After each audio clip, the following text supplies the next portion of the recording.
What's up, everybody, and welcome to another edition of EaseDrop Podcast. Unfortunately, this is not going to be a happy episode. We're going to be talking about the shooting that took place in Orlando nightclub this past weekend.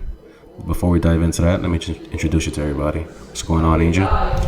Hey, what's up, everyone? Unfortunate turn of events, but I'm here to talk about it, show my opinions. What's going on, Josh? Hey, what's up, EaseDroppers? So, this past weekend, as everybody's aware of, I believe it was Sunday morning, June 12th at around 2 a.m. I believe his name is Omar. He went to the nightclub in Orlando, Pulse, and he shot up the place. He, from my understanding, killed 49 people and wounded about 53. It's sad to see that in today's world because, you would think this would be a happier place, with the world moving forward. But obviously, he pledged allegiance to, I believe, ISIS. And for some reason, there's just always good and bad in the world. What do you think about this, guys? I think it's horrible. All right, I want to say it's just like a lot of people are saying this guy is, brainwashed by his father. I don't know if you guys read details that his father is an anti-Muslim, anti-American, and it's like you put this idea in a child's head, like all homosexuals must die. That kind of triggers what happened on Saturday night.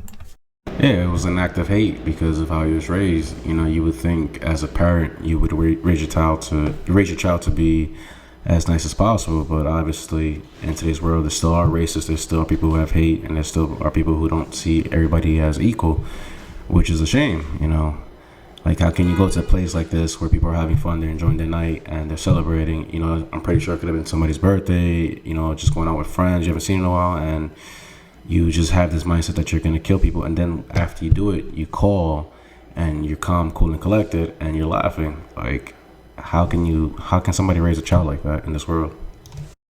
I mean, there's all kinds of people, but I read, well, actually, no, I heard, I know the least probably out of the both of you about this story. I just know about the incident, what happened.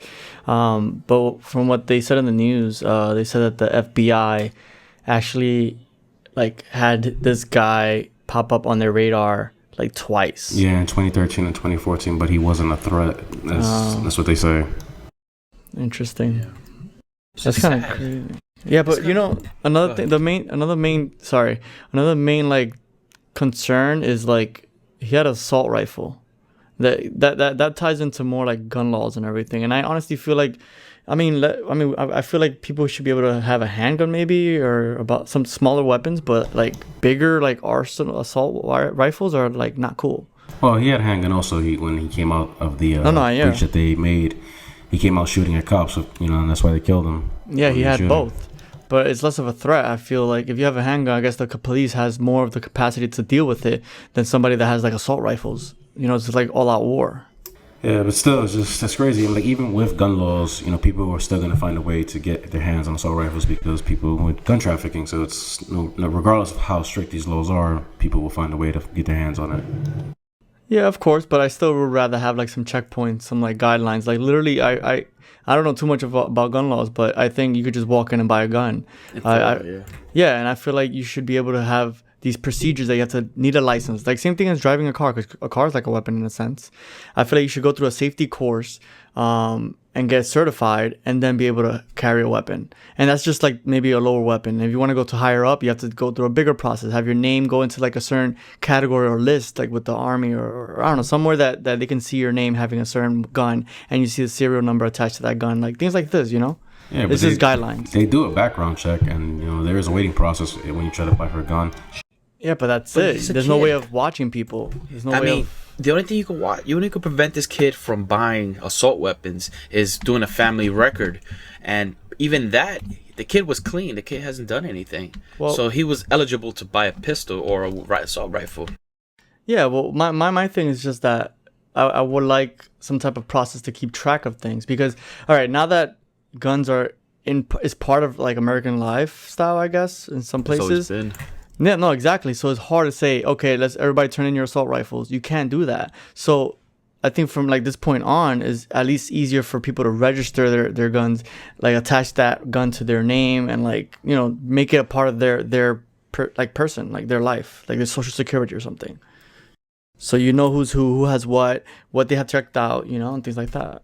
I mean, you get into more scientific and more science fiction, you want to call it. They try to implement fingerprinting into weapons. So only a person who's, eligible to use the weapon, their fingerprint can unlock the weapon. And if they commit a crime, their fingerprint probably gets triggered through a Wi-Fi online networking and shut the weapon down.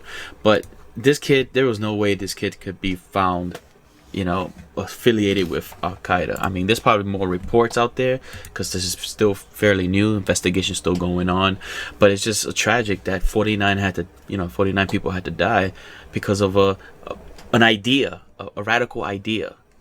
I mean, for all we know, he could have been a psycho, and he's just claiming to be ISIS or whatever it is, and then people just suspect that, and that's just the easy excuse for him, I guess. Even though he doesn't really need an excuse in a sense, he just did what he did. So listen, I'm sorry, I'm breaking into this real quick, but you was talking about Angel. What Angel did bring up a great point. They actually that is very, I want to say scientific or fictional, but just like, I'm sorry to get geeky, Metal Gear Solid 4, every soldier had a chip in them that only their gun worked for them, so everything was controlled. But if you want to get that in depth to it, it is possible, and the way Joe Smart's laying it out, it does make sense. But at the end of the day, that's sort of like calling martial law. Once martial law comes into effect, everybody's guns is taken away. That's why a lot of people from the NRA doesn't want that much restrictions, because at the end of the day, it can get pulled from them when the government wants to. Well, no, I'm not saying to take. Okay, so what I said before, I think probably before you came in, I was saying that they should have like a list. So like, let's say, one, you should be certified to get guns or whatever, and it should be a safety course. You should be like getting a license. Like, it should be like a higher more steps, and if you, like, assault rifles should even be given out, but if they should be put on a list. Like, the person's name and social and everything should be on a list with that gun, with that serial number for that gun, so they know who has what and where they are. And every time you move, you're registering where you are and where that gun is, etc. You know what I mean? It's just keeping track of the guns, because now that rifles and stuff like that and guns in general is so like part of like American life, it's hard to say, hey, give me all your guns. So I'm trying to go a different route and just saying, let's register everything. Let's make safety courses and guidelines that people have to abide by, and checkpoints, not just go to a store and buy it. But isn't this crossing the line of basically your freedom of speech, your freedom of... Well, no, you get to use it. It's the same thing as driving a car. I'm not taking away any liberties. It's just guidelines that you have to go through to get the gun. It's not just about going to the store and buying it. You can get a gun. You just need to pass these tests and, get certified, and you get it. That's it. Okay, so back to the point one where you said he was investigated, I think 2 years ago, by the FBI twice at that, and he got cleared, and he was still able to purchase a gun. I was just talking to my girlfriend over here, and we was bringing that up. I mean, at the end of the day, he was cleared. If they was to stop him, it will be infringing his right as a citizen, as an American citizen, to buy a gun. He was cleared. I mean, yeah, it's true, but I feel like it would be less likely for something like that to happen. But I mean, for all we know, maybe, like, let's say he goes through this course or whatever. Maybe they notice that he has some type of issue or something, because he did had issue before about like beating his wife and things like that, and just being just very, I guess, violent. And that, I think, if you have like strikes like that on your record or anything like that, I think you should be accountable for if you're getting a gun or anything like that. Well, I like to talk. Me and Jackie was talking on Sunday afternoon. Her aunt is, as a lesbian, and she used to live in Orlando, and that's one of the clubs she used to go almost every weekend. So we were just talking, and we just realized that what if she was still in in Orlando instead of here in New York? She would have been one of the victims, or maybe she probably would have died or something like that. But it's just a tragic how all these people just went out to have a good time and not imagining this could ever happen to them. Like, I don't know. In general, I completely agree. In general, I just think, people are people, man. Like, if they're not hurting anybody, do what you want. I mean, enjoy life. Pay your bills. Enjoy the company of others. But, like, what was the point of hating? If you don't like somebody or like a certain group, move somewhere else or find an island. I don't know. Like, what's the big deal of you trying to, like, eradicate or take people out because you don't like them? That's the thing. The mind's a powerful thing, man. Some people can control that, some people can't. We live in a fucked up world. Yeah, I see what you're saying, but also I feel like what you're saying is mainly like the influence of like how a person grows up, and like you said, the mind is a powerful thing. So like if your father's like, you know, raising you like, hey, you hate these people shouldn't be alive, and all these extremists, you know, even in Catholics or Christians or whatever, those guys that they're like, oh, God doesn't like gays and all this stuff, like it's just crazy. I think it's not even about being raised like that. I know people who have great backgrounds, great life, and you know, they just, there's that thing in their head, in the back of their heads that says, hey, I'm just gonna snap. Well, I honestly feel like people learn to hate. I don't think you're born with it. I mean, it's possible, everything's possible, but I'm just saying the majority, yeah, you learn to hate. They had tests, I think, before that they had little kids as they're growing up, like playing with each other, like, you know, different races, and no big deal. But kids like basically have no boundaries. That's the point. And then your parents usually guide you and say, oh, don't play with that kid, or don't do this, or, you know, stick with these people. And then you just get that engraved. And then it might be like autopilot kind of thing that you just kind of do it without noticing. But it's wrong. It's wrong. You know, I'm just gonna touch that real quick. But again, you know, mental diseases is something it's being studied. It's something that's not gonna be, you know, discovered or you know, conquered. I don't think it was a mental disease. I just think it was just an idea that the father had. The father implanted this idea since he was a little kid, because the father is an anti-American. He bashes America all the time. And to place this little idea, well, I can't say little because it was just tragic, but to place this idea in this child's mind as a young age to hate homosexuals, that's just wrong parenting. That's bad parenting. It goes back to when we talked about the gorilla. You implant an idea in a child's head and they're going to move forward and do stupid shit.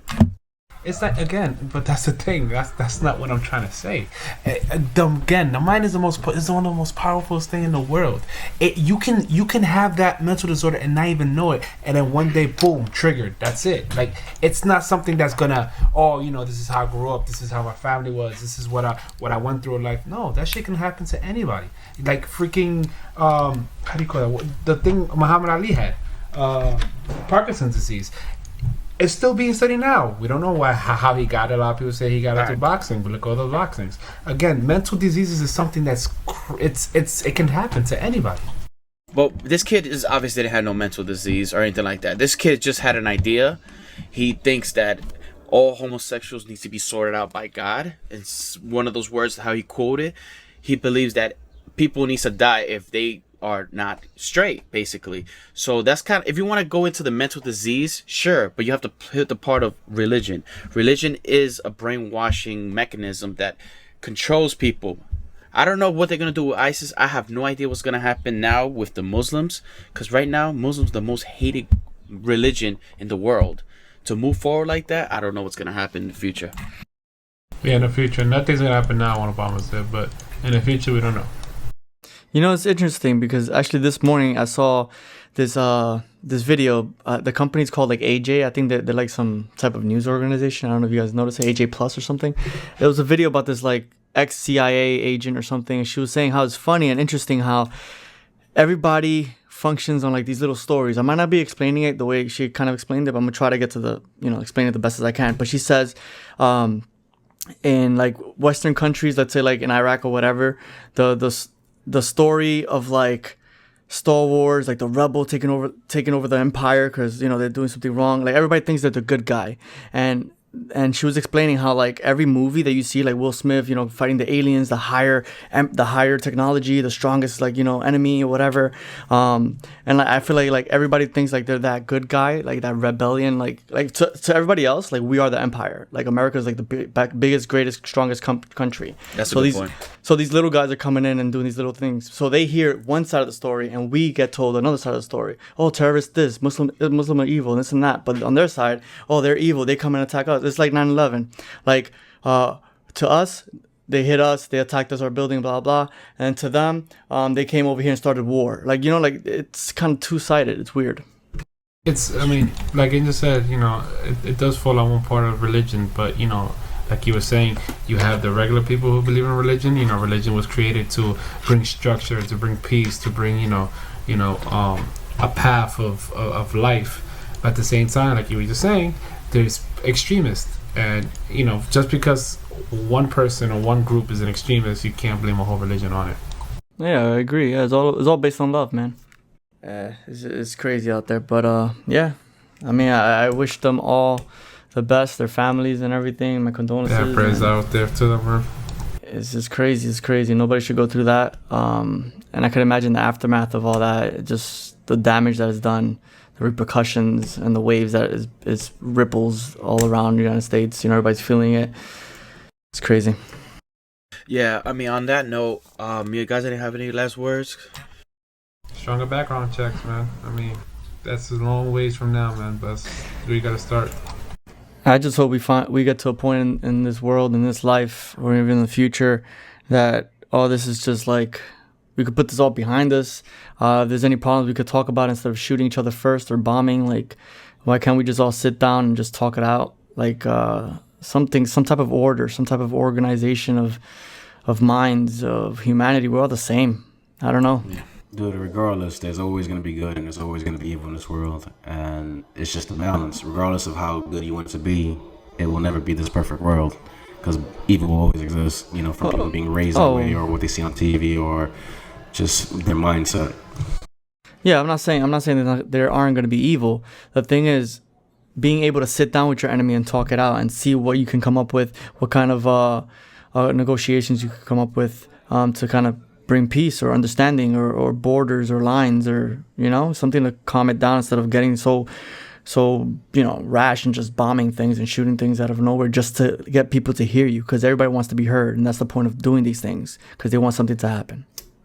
Yeah, everybody does want to be heard in life. Everybody wants to get their point across. Everybody has a voice. Everybody has an opinion. But just be sure to, you know, try to talk it out before you take the aggressive route. Yeah, for sure.